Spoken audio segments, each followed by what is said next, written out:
Back students. आज हमारे controlling का रिवीजन है और उसके बाद एक वीडियो और आएगी आपकी केस स्टडीज की और फिर हमारा चैप्टर 8 खत्म। चलो आज की वीडियो स्टार्ट करते हैं। कंट्रोलिंग का मतलब क्या होता है? मैंने आपको बताया था कि वो फंक्शन मैनेजमेंट का जो कि एक्चुअल परफॉर्मेंस आपकी और स्टैंडर्ड्स के बीच का डिफरेंस या फिर कंपैरिजन देखता है। क्या देखता है? कंपैरिजन, कि हमारी जो एक्चुअल परफॉर्मेंस है वो स्टैंडर्ड जितनी है या नहीं है। अगर एक्चुअल परफॉर्मेंस हमारी स्टैंडर्ड से कम आती है तो जितना भी डेविएशन होता है हम उस पे क्या करते हैं? हम उस पे करेक्टिव एक्शन लेते हैं। लेकिन अगर हमारी एक्चुअल परफॉर्मेंस स्टैंडर्ड जितनी या फिर स्टैंडर्ड से ज्यादा आ रही है तो हम कोई भी एक्शन नहीं लेते, हम एक नया स्टैंडर्ड तैयार करते हैं। उस केस में समझ में आया कि कंट्रोलिंग क्या था? कंट्रोलिंग वो फंक्शन था मैनेजमेंट का जो कि एक्चुअल परफॉर्मेंस और स्टैंडर्ड के बीच में कंपैरिजन करता है, और अगर हमारा कंपैरिजन लो आता है तो वो ये देखता है कि डेविएशन कैसा है। अगर मेजर है तो हम उस पर करेक्टिव एक्शन लेते हैं, अगर माइनर है हम उस पर कोई एक्शन नहीं लेते, हम उसको इग्नोर कर देते उस केस में। समझ में आया? ये था हमारा कंट्रोलिंग की डेफिनेशन। अगर एक प्रॉपर डेफिनेशन के फॉर्म में मैं अगर इसको लेकर आऊं तो कंट्रोलिंग वो फंक्शन है मैनेजमेंट का जो कंपेयर करता है स्टैंडर्ड और एक्चुअल परफॉर्मेंस को and take corrective action if any deviation is there. तो हम कैसे बनाएंगे इसको?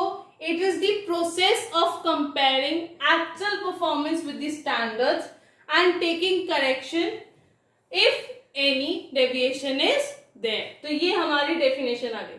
अब देख लेते हैं नेचर ऑफ कंट्रोलिंग। तो सबसे पहला पॉइंट आता है गोल ओरिएंटेड।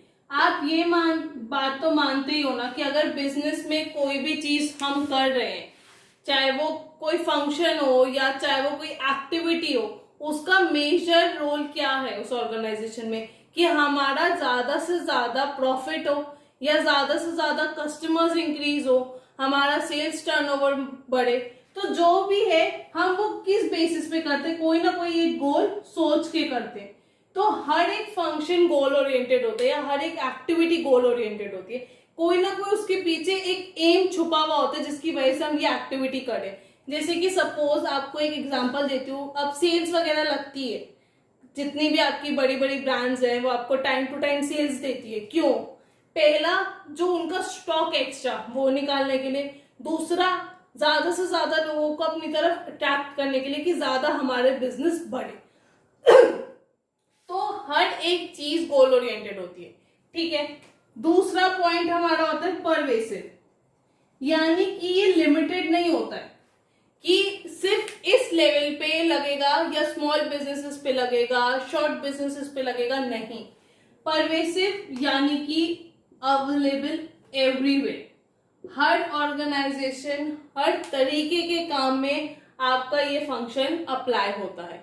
आप कोई भी एक्टिविटी कर रहे हो, आप चाहे आपका बिजनेस सर्विस सेक्टर से रिलेटेड है या फिर आपका अपना खुद का बिजनेस है या आप प्राइमरी सेक्टर में हो, तो किसी भी जगह पे हो, आपके जो फंक्शंस हैं या कुछ डेसिग्नेटेड एक्टिविटीज हैं वो आप यूज करते ही हो अपना बिजनेस बढ़ाने के लिए।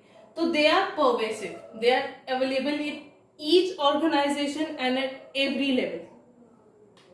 फिर उसके बाद है कंटिन्यूअस प्रोसेस। अब ऐसा तो नहीं है ना कि आपने मान लो बिजनेस खोला, आपने बिजनेस खोलते समय सोचा था कि सिर्फ मैं 50% प्रॉफिट कमाना चाहता हूँ और उसके बाद मेरे को ऐसा कोई शौक नहीं। जब आप बिजनेस करते हो तब आपके गोल्स भी चेंज होते रहते हैं, और जब आपके गोल्स चेंज होते हैं तो आपको उनको अचीव करने के लिए जो आप फंक्शंस कर रहे हो, जो एक्टिविटीज कर रहे हो, वो आपको कंटिन्यूसली करते रहनी पड़ती है। पहले अगर आपको गोल था 50%, फिर आपको गोल होगा 60%, तो कंटिन्यूअस फंक्शन होता है क्योंकि इट कीप्स ऑन गोइंग। ऐसा नहीं है कि आपने एक पॉइंट पे पहुंच गया, आपको ऐसा है कि मैं बिजनेस बंद कर रहा हूँ, ऐसा तो नहीं है ना। इस मोटिव से तो आप बिजनेस खोलते नहीं हो। आप बिजनेस खोलते हो कि मेरा बिजनेस लाइफ लॉन्ग चले और वो फॉरएवर चलता ही जाए, मेरे को फॉरएवर गेन्स होते ही रहे। तो जब आप बिजनेस फॉरएवर कर रहे हो तो जो एक्टिविटीज इन्वॉल्व है वो भी तो फॉरएवर होंगी, इसीलिए ये कंटिन्यूअस प्रोसेस होता है। उसके बाद last backward and forward looking. इसका मतलब ये है कि कंट्रोलिंग एक्चुअली ये भी देखता है कि हमने जो पास्ट में गलतियां की हैं उसके अकॉर्डिंग ये स्टैंडर्ड सही करता है, और अपने एक्चुअल परफॉर्मेंस के वक्त देखता है कि कहाँ हमारी गलती रहेगी, कहाँ डेविएशन होता है और कहाँ हमें सही करना है। तो ये हमारी पास्ट मिस्टेक्स को भी देखता है, प्लस ये फ्यूचर को भी लेके चलता है। क्यों? क्योंकि कंपैरिजन किससे कर रहा है? स्टैंडर्ड से, और स्टैंडर्ड्स कैसे हैं हमारे? फ्यूचरिस्टिक। तो इसीलिए controlling backward and forward looking दोनों है। तो ये हमारा नेचर का हो गया रिविजन। अब हम अगला टॉपिक देखते हैं, प्रोसेस। अब हम कंट्रोलिंग प्रोसेस देखते हैं। मैंने आपको वीडियोस में थ्योरेटिकली पढ़ाया था, लेकिन आज रिवीजन में मैं उसको फ्लो चार्ट के थ्रू आपको समझाऊंगी, ठीक है। तो अगर एग्जाम में क्वेश्चन ज्यादा मार्क्स का आ रहा है तो आप ये फ्लो चार्ट भी साथ में बना सकते हो। अगर आपकी बुक्स में या आपके पास नहीं बना हुआ है तो आप ये नोट डाउन भी कर सकते हो, ठीक है।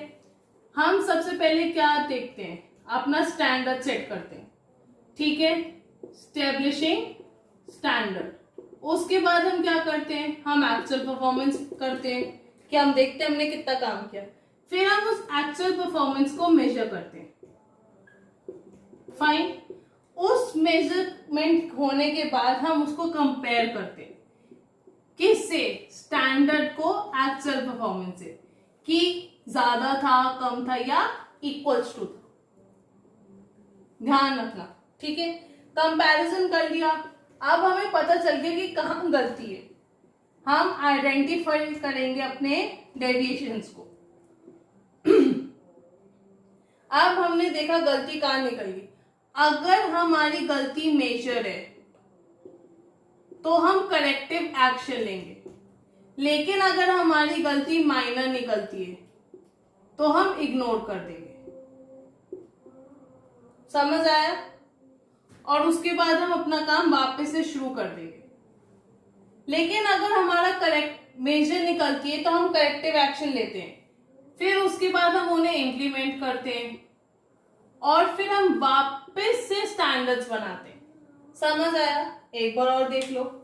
पहले हम स्टैंडर्ड स्टैब्लिश करते हैं, उसके बाद हम एक्चुअल परफॉर्मेंस करते हैं, फिर उसी एक्चुअल परफॉर्मेंस को मेजर करते हैं, हम कंपेयर करते हैं स्टैंडर्ड्स और एक्चुअल परफॉर्मेंस को, उसके बाद हम आइडेंटिफाई करते हैं डेविएशन।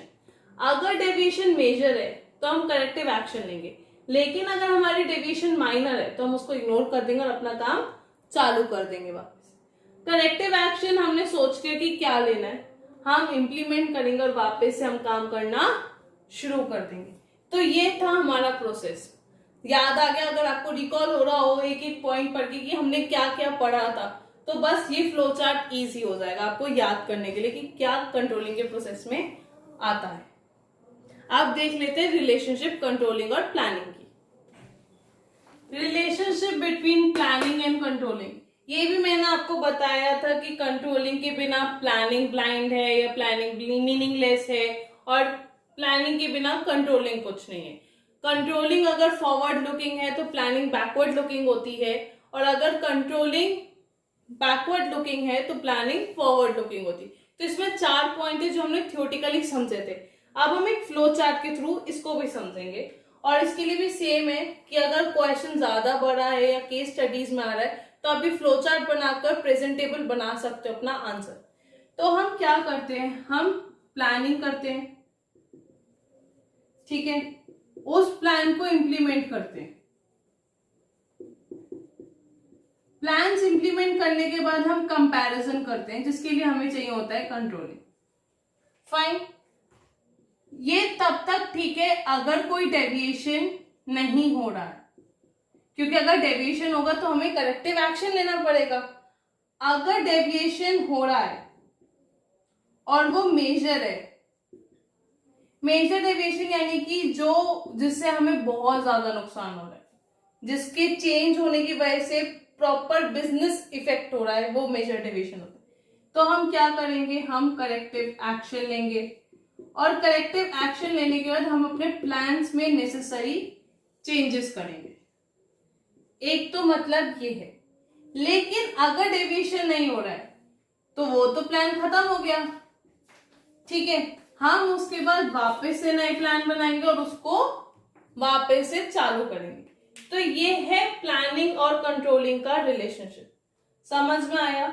यहाँ पे हम क्या बना रहे हैं, नए प्लान्स, और यहाँ पे हम उन्हीं प्लान्स को रेक्टिफाई कर रहे हैं जिससे कि डेविएशन ना। अब मैंने इसमें बताया था कि कंट्रोलिंग स्टैंडर्ड्स के बेसिस पे ही होती है क्योंकि हम कंपैरिजन करते हैं। तो अगर प्लानिंग नहीं होगी तो कंट्रोलिंग ब्लाइंड है, ठीक है। लेकिन अगर हम स्टैंडर्ड्स बना रहे हैं लेकिन हम एक्चुअल परफॉर्मेंस देख ही नहीं रहे हैं कि हमने कितना गोल अचीव किया है या नहीं किया है, तो प्लानिंग का जो बेसिस है वो मीनिंगलेस हो जाता है, ठीक है। तो controlling is blind without planning and planning is meaningless without controlling. ये तो था तो हमारे 2 पॉइंट्स। फिर उसके बाद तीसरा और चौथा पॉइंट जो था कि अगर ये पुरानी गलतियों को देख रहा है तो ये फ्यूचर के होने वाले कॉन्सिक्वेंसेस को देख रहा है। लेकिन अगर ये फ्यूचर के होने वाले कॉन्सिक्वेंसेस को देख रहा है तो ये पुरानी चीजों पे ध्यान देगा, तभी तो हम आगे बढ़ पाएंगे। क्योंकि देखो यहाँ पे मेजर डेविएशन हुआ, हमने इसको रेक्टिफाई किया, उसके बाद ही तो नया प्लान बनेगा जब डेविएशन के बिना हम चलेंगे।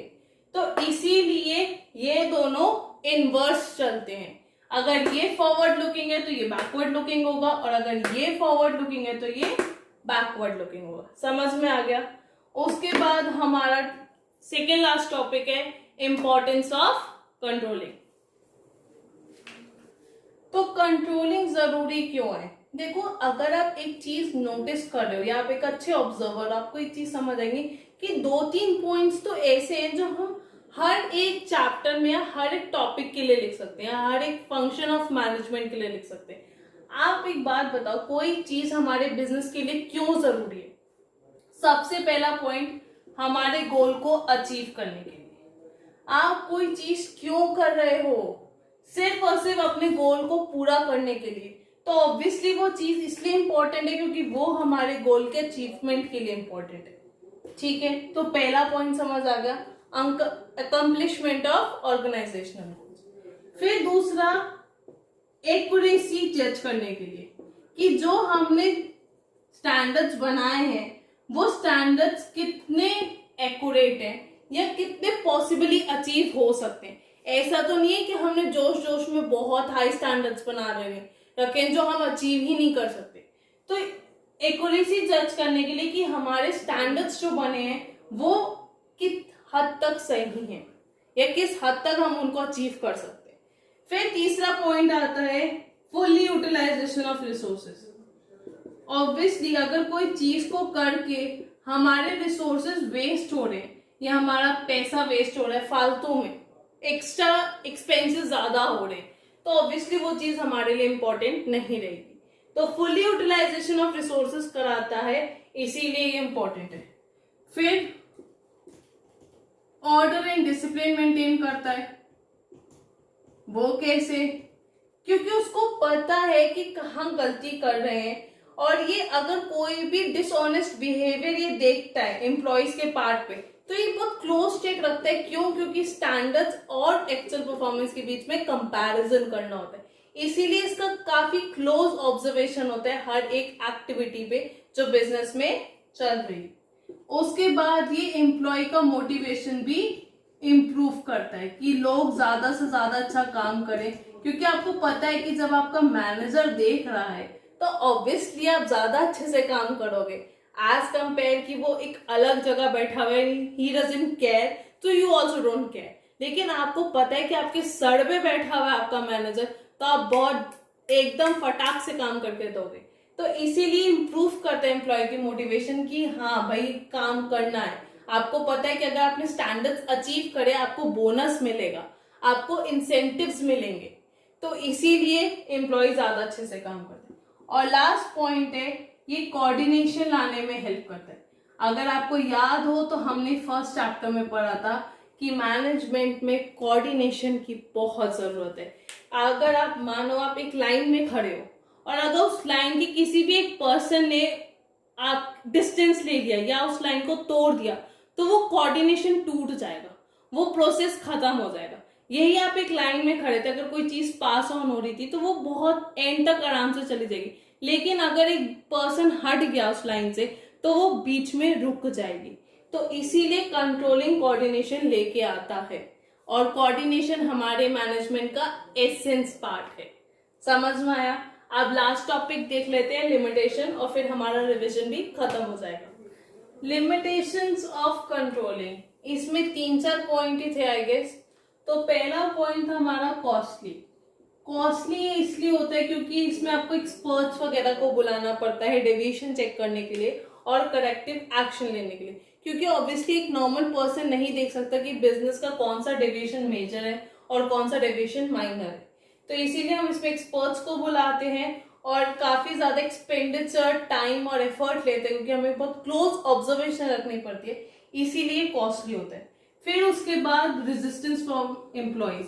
ऑब्वियसली आप एक चीज बताओ, कोई भी नई चीज आपको लेके आनी है और कोई पर्सन उस चीज को 10 साल से, 5 साल से, मान लो 1 साल से भी कर रहा है, तो इजीली चेंज नहीं कर पाते लोग। चेंजेस को इजीली अडेप्ट करना ह्यूमंस के नेचर के थोड़ा अगेंस्ट होता है, इसीलिए रेजिस्टेंस होती है एम्प्लॉयज की तरफ से कि वो नहीं चाहते कि उनका फ्रीडम उनसे छीना जाए, क्योंकि उनको पता है कि अगर हम कंट्रोलिंग ले आए तो उन पे बहुत क्लोज चेक रखा जाएगा। उनका फ्रीडम, जो उनका पर्सनल स्पेस है, like they can do on their own according to their method, according to their time, according to their mood, तो वो सब चीजें हट जाएंगी, इसलिए एम्प्लॉयज रेजिस्ट करते हैं।